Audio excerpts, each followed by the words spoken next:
تو غرض یہ کہ میرے دوستو،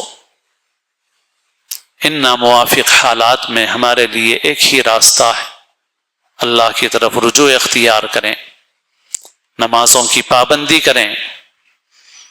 ہمیں کہیں پڑھنے کی اجازت نہیں دی جا رہی ہے تو وہاں مجبوری ہے، لیکن جہاں ہمیں پورا اختیار ہے وہاں ہم نماز نہیں پڑھ رہے ہیں، اپنے محلوں میں نماز نہیں پڑھ رہے ہیں، اپنی مسجدوں کو آباد نہیں کر رہے ہیں۔ ہمارا اللہ سے تعلق ہماری فجر کی نماز کی حاضری سے ظاہر ہونا چاہیے، اور مخلوق کے ساتھ ہمارا سلوک ہمارے طرز عمل سے معلوم ہونا چاہیے۔